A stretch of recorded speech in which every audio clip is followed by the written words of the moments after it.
Un fariseo invitó a Jesús a comer con él. Jesús entró en la casa y se sentó a la mesa. Entonces una mujer pecadora que vivía en la ciudad, al enterarse de que Jesús estaba comiendo en casa del fariseo, se presentó con un frasco de perfume y colocándose detrás de él, se puso a llorar a sus pies y comenzó a bañarlos con sus lágrimas. Los secaba con sus cabellos, los cubría de besos y los ungía con perfume. Al ver esto, el fariseo que lo había invitado pensó: si este hombre fuera profeta, sabría quién es esta mujer que lo toca y lo que ella es, una pecadora. Pero Jesús le dijo: Simón, tengo algo que decirte. Di, maestro, respondió él. Un prestamista tenía 2 deudores. Uno le debía 500 denarios, el otro 50. Como no tenían con qué pagar, perdonó a ambos las deudas. ¿Cuál de los 2 amará más? Simón contestó: pienso que aquel a quien perdonó más. Jesús le dijo: has juzgado bien. Y volviéndose hacia la mujer dijo a Simón: ¿ves a esta mujer? Entré en tu casa y tú no derramaste agua sobre mis pies. En cambio ella los bañó con sus lágrimas y los secó con sus cabellos. Tú no me besaste. Ella en cambio desde que entró no cesó de besar mis pies. Tú no me ungiste mi cabeza. Ella derramó perfume sobre mis pies.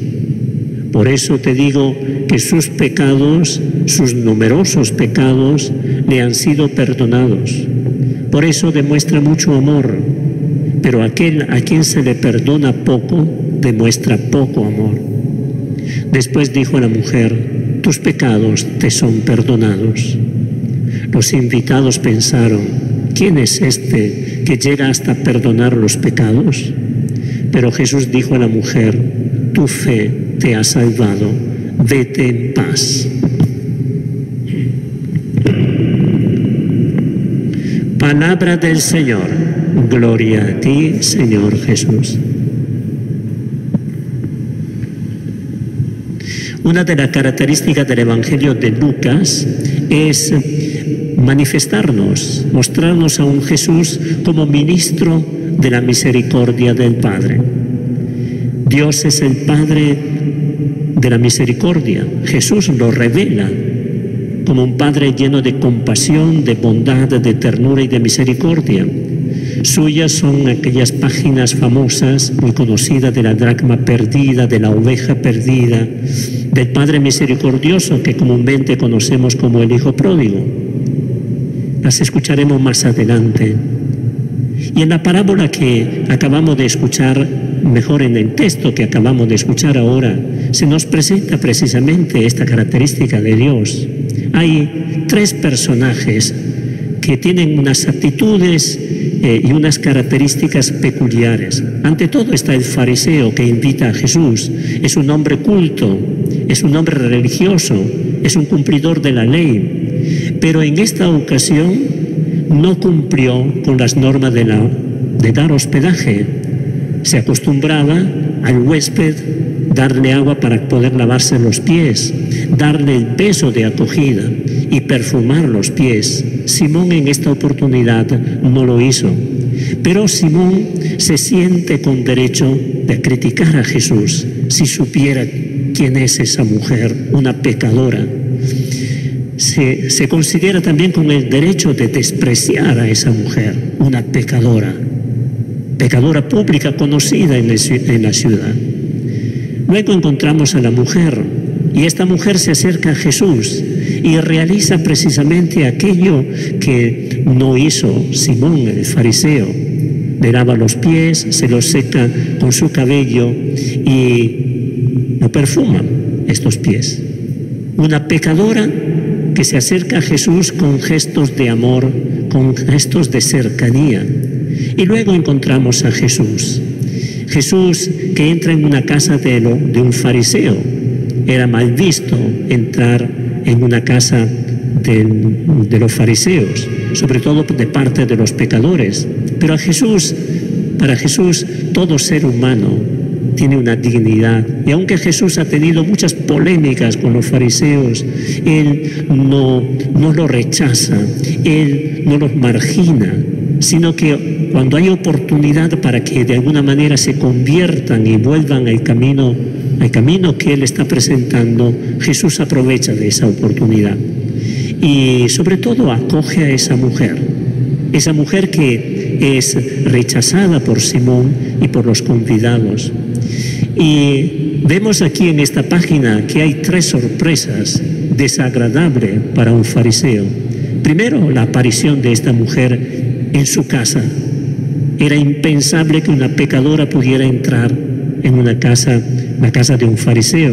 En segundo lugar, el hecho de que Jesús tome posición en favor de esta mujer. Y tercero, que declare Jesús que sus pecados están perdonados y que motiva esa reacción de los invitados que dicen: ¿quién es este hombre que llega hasta perdonar los pecados? Tu fe te ha salvado, vete en paz, le dice Jesús. Y esta es la actitud de Jesús, que manifiesta la actitud de Dios Padre. Es algo que suscita escándalo para un fariseo, es algo en cambio que suscita gozo en el corazón de Jesús, que es la manifestación del gozo del corazón del Padre. ¿Qué enseñanza nos da a nosotros que escuchamos hoy día a distancia tan grande, ¿no es cierto?, 2000 años de ese hecho? 3 breves elementos quiero subrayar. El primero, que solo el amor es capaz de entrar en el corazón y transformarlo. Esa mujer se sintió amada, no rechazada por Jesús. Y al mismo tiempo, Jesús se dio cuenta que esa mujer tenía un corazón disponible. Y ese arrepentimiento que sentía en su corazón, solo Jesús podía saberlo, porque leía la conciencia, ¿verdad? Lo motivó en decirle: tus pecados te quedan perdonados. La parábola, o mejor el texto, no dice cómo terminó, ni cómo terminó Simón, esa visita en la casa de Simón, ni tampoco cómo terminó la mujer. Simplemente podemos pensar que la mujer se fue en paz, contenta, y de pecadora pública, es decir, una prostituta, ¿verdad?, cambió de vida, se transformó esa vida. En segundo lugar, en el corazón de Dios, solo hay lugar para la misericordia, solo hay lugar para el perdón, para el olvido de las ofensas. Este es el corazón de Dios. No es como nuestro corazón, que un día tiene sentimiento de perdón, de acogida hacia las personas, y a lo mejor el día siguiente hacia esa misma persona sentimos rechazo, la tratamos mal. No, el corazón de Dios no es así, voluble como el nuestro. El corazón de Dios es un corazón siempre lleno de misericordia. El Papa Francisco tiene una frase que es también un título de un libro del Papa Francisco: el nombre de Dios es misericordia. Y es uno de los pilares de toda la evangelización que viene haciendo el Papa Francisco. El nombre de Dios es misericordia. Qué bonito recordarlo, ¿verdad? Porque a veces nos podemos hacer una imagen de Dios, quién sabe cómo, ¿no? Un poco fruto de nuestra fantasía, reflejo de las actitudes humanas, no siempre tan santas, ¿verdad?, que tenemos, que los demás tienen hacia nosotros y que nosotros tenemos hacia los demás. No, el corazón de Dios no es así. El corazón de Dios es siempre un corazón lleno de misericordia, lleno de bondad y lleno de amor. Y por último, el pecador nunca pierde su dignidad delante del Señor. Nunca. Ustedes no encontrarán nunca en el Evangelio un maltrato de parte de Jesús hacia una persona pecadora. Nunca Jesús ha actuado así, porque el Padre nunca actúa así. Jesús rechaza con fuerza lo que es el pecado, pero el pecador respeta su dignidad y su grandeza. Este es Dios.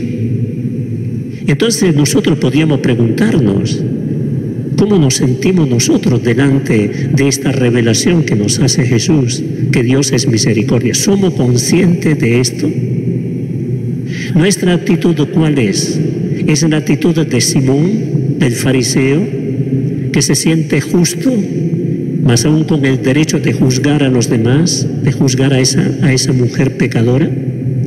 ¿O nuestra actitud es la actitud penitente de esa mujer que reconoce que es pecadora, que reconoce en el profundo de su corazón y que ha manifestado de esa manera su arrepentimiento y por eso recibió el perdón del Señor? Si nosotros caminamos por el camino del fariseo, estamos perdidos. Si nosotros caminamos por el camino de esa mujer, es decir, por el camino de reconocer que somos pecadores y de arrepentirnos de nuestro pecado, entonces la misericordia de Dios está siempre a nuestra disposición. Y hacemos experiencia de esta misericordia de Dios en forma eminente en el sacramento de la reconciliación. Es cierto que en este tiempo de pandemia muchos no habrán tenido la oportunidad y no tenemos la oportunidad de acudir al sacramento, pero podemos arrepentirnos en el corazón y apenas haya la posibilidad decirle al Señor también en esta forma sacramental: Señor, he pecado, perdóname. Y el Señor, si en ti hay sinceridad, te perdona, porque Él es misericordia, nunca se cansa de perdonar. Nunca se cansa. Una de las cosas, de la tragedia más grande que podría sucedernos en nuestra vida es no tener arrepentimiento de nuestros pecados, no acudir a Dios pidiéndole perdón por nuestros pecados, considerar que yo no tengo nada de que pedirle perdón al Señor. Recordemos bien, el virus que te rodea y nos rodea todos los días, que a lo mejor ha llevado a la muerte a alguno de sus familiares, es algo terrible, pero mucho más terrible es el pecado, porque el virus puede matar el cuerpo, y para el cristiano sabe que después de la muerte hay de toda manera un Dios que me acoge, pero el pecado puede salvar mi vida física, pero mata el alma, es decir, mata la felicidad para toda la eternidad. Para toda la eternidad seremos infelices si es que no tenemos ese momento de gracia de reconocer delante de Dios que somos pecadores. Entonces, no tomemos demasiado superficialmente el pecado que hay en nosotros. Pensemos en el poder destructor que tiene este pecado, pero mucho más pensemos en el poder redentor de la palabra de Cristo y de su Iglesia, y al mismo tiempo de este rostro misericordioso y lleno de ternura, que es el rostro del Padre. Vamos a pedirle a María Auxiliadora, ella que lo que desea, lo que más desea en nosotros es que caminemos por el camino de la gracia, del bien, del amor, que nos ayude a permanecer en él. Y si en algún momento nos desviamos, que nos ayude a tener un arrepentimiento sincero y acudir, tirarnos en los brazos del Padre para poder recibir su amor y su perdón y renovar ese propósito de hacer las cosas bien. Dios me ama, el nombre de Dios es misericordia.